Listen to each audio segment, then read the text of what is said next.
नमस्कार दोस्तों, आज हम पढ़ रहे हैं त्रिपक्षीय संघर्ष। त्रिपक्षीय संघर्ष के साथ साथ हम पढ़ेंगे दोस्तों गुर्जर प्रतिहार, राजपूत काल, सामंत काल, गुर्जर प्रतिहार वंश के बारे में पढ़ेंगे। दोस्तों त्रिपक्षीय जो युद्ध चला था ये कम से कम 200 वर्षों तक चला था दोस्तों, और ये 200 वर्षों तक पाल वंश, प्रतिहार वंश और राष्ट्रकूट वंश के बीच में चला था।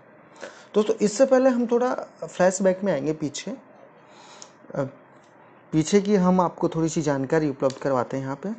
देखिए दोस्तों कि 1947 में हमारा देश आज़ाद होता है, उसके 1300 साल पीछे 647 में हमारा एक राजा होता है हर्षवर्धन, जो अंतिम हिंदू सम्राट होता है। हर्षवर्धन से पहले आप जानते हैं गुप्त काल का शासन रहता है दोस्तों। अब हर्षवर्धन से पहले जब गुप्त इसमें यहाँ पे इनकी मृत्यु हो जाती है 647 में, गुप्त वंश का शासक होता है और इधर प्रतिहार, गुर्जर प्रतिहार वंश है वो आ जाता है दोस्तों। इस वंश, गुप्त वंश की और गुर्जर प्रतिहार वंश की घटनाएं, विशेषताएं थोड़ी समान है। जैसे मंदिर शैली में थोड़ा सा अलग है। गुप्त वंश में मंदिर शैली थी नागर शैली, और गुर्जर प्रतिहार में महामारू।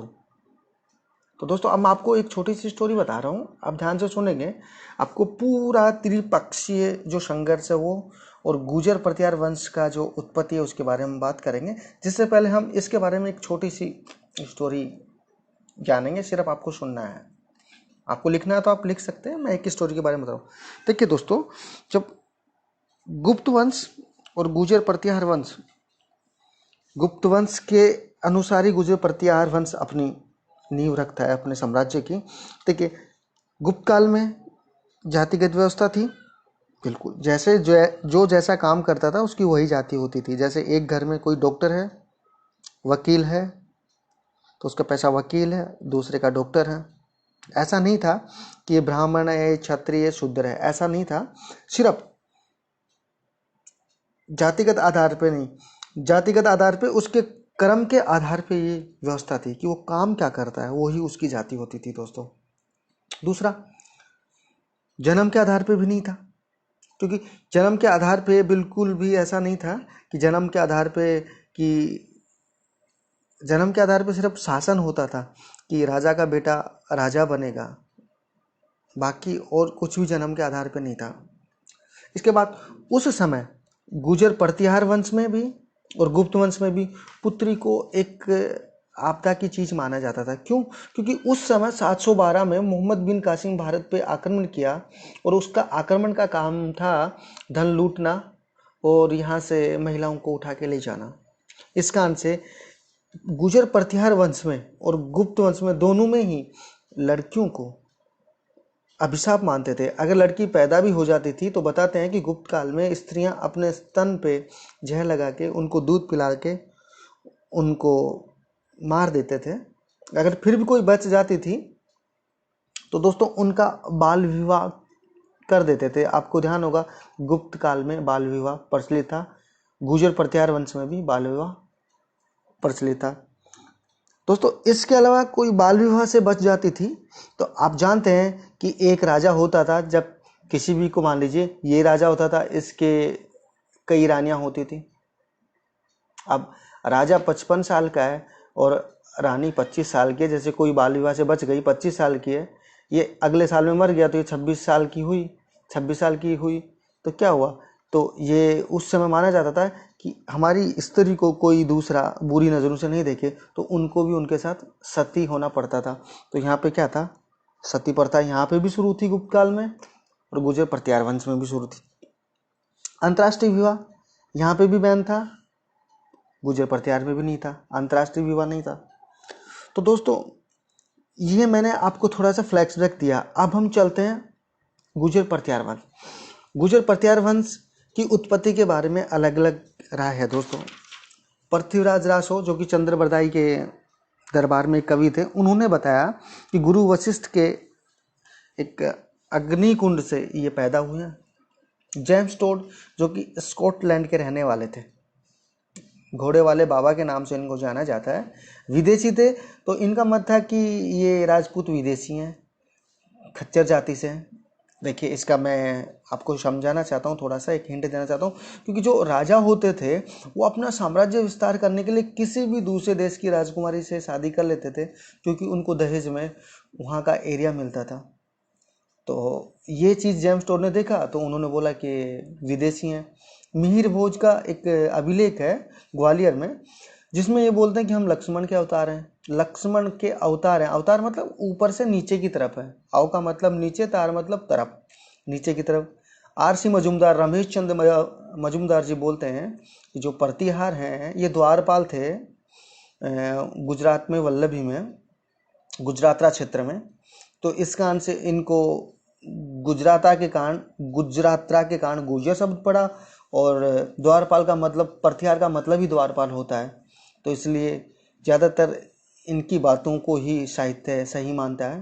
दोस्तों एक और है हेनसांग, जो हर्षवर्धन के शासनकाल में चीन से एक यात्री आए थे। तो वो आए थे तो उन्होंने कहा कि ये क्षत्रिय हैं, क्योंकि हेनसांग ने हमेशा ही यहाँ पे लड़ाई होते हुए देखा। तो उनका मानना था कि जो भी युद्ध करते हैं क्षत्रिय करते हैं, इसलिए उन्होंने अपनी बुक शियू की, उनकी बुक का क्या नाम है दोस्तों, बहुत ही इम्पोर्टेंट है, शियू की में उन्होंने क्षत्रिय बताया। तो दोस्तों ये तो था उत्पत्ति का, कि गुर्जर प्रतिहार वंश को कौन क्या क्या मानते हैं उनकी उत्पत्ति के कारण। देखिए दोस्तों ये त्रिपक्षीय युद्ध हुआ, ये 200 वर्षों तक चला, पाल, प्रतिहार और राष्ट्रकूट शासक के बीच में। ये हम एक मैप से हम समझेंगे दोस्तों। ये रहा आपके पास मैप।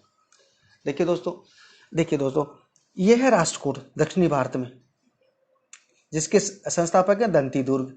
ये है बंगाल, जिसमें के संस्थापक हैं पाल वंश के, ये पाल वंश है, उनके संस्थापक हैं गोपाल।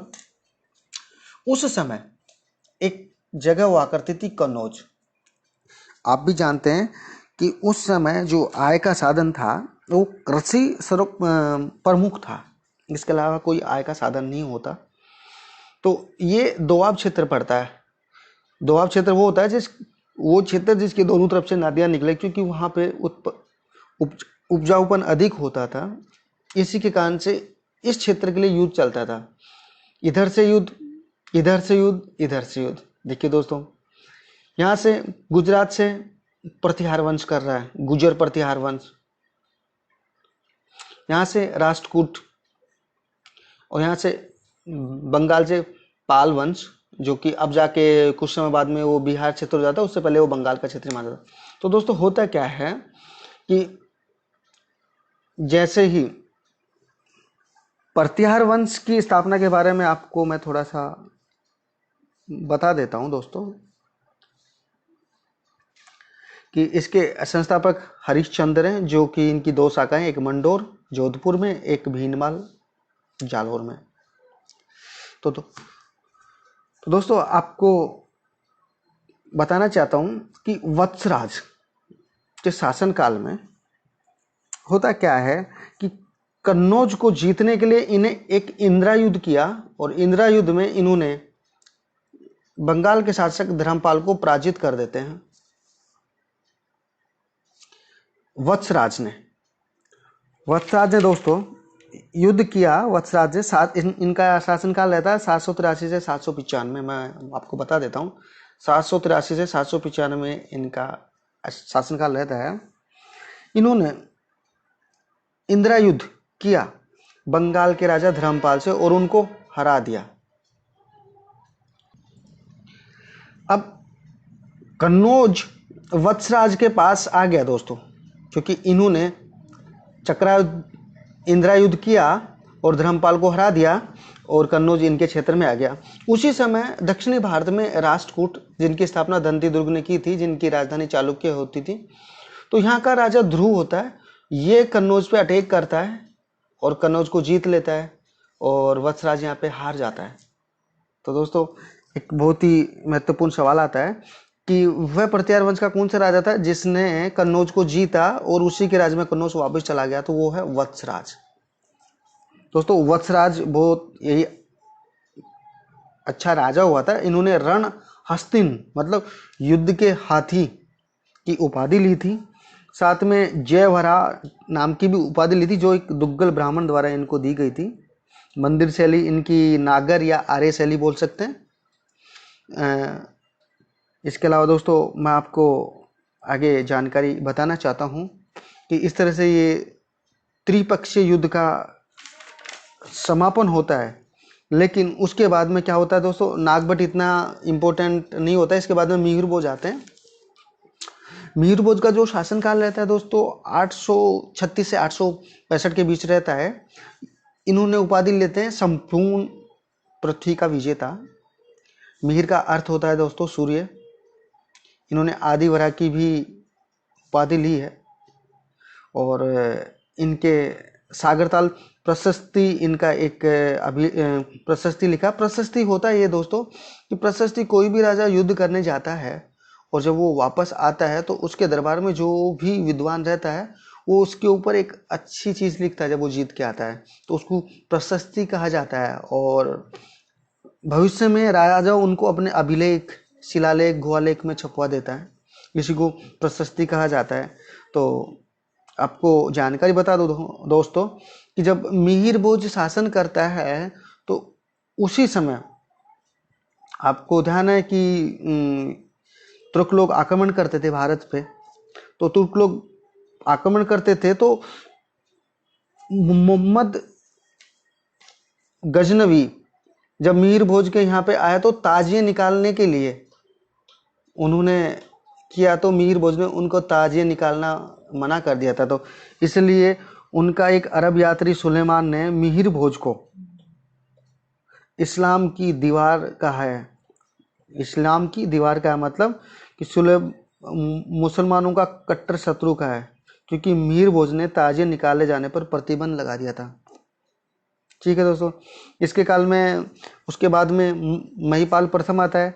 महिपाल प्रथम के काल में दोस्तों कुछ खास नहीं है। बगदाद निवासी अल मसूदी ने भारत की यात्रा की थी और इनका एक दरबारी कवि था राजशेखर, जिसने गुर्जर प्रतिहार शासक महेंद्रपाल फर्स्ट व महिपाल फर्स्ट के दरबार में जो राजशेखर इनका निवास रहा था, इनके द्वारा बहुत सी पुस्तकों का निर्माण किया गया था। इनके शासनकाल में रहा था राजशेखर। दोस्तों ध्यान रखेंगे राजशेखर, अगर आप बुक का नाम लिखना चाहते हैं तो लिख सकते हैं। उनके द्वारा बहुत सारी बुकें लिखी गई थी। कर्पूर मंजरी, विद्यासाल भंजिका, भुवन कोश, बाल रामायण, हर विलास इत्यादि। तो दोस्तों ये हमारा त्रिपक्षीय संघर्ष था जो मैंने आपको बताया। आप बताएं कि आपको ये कैसा लगा हमारा त्रिपक्षीय संबंध पर वीडियो। अगर आपको पसंद आता तो दोस्तों लाइक, शेयर, सब्सक्राइब करना ना भूलिएगा। जय हिंद, जय भारत।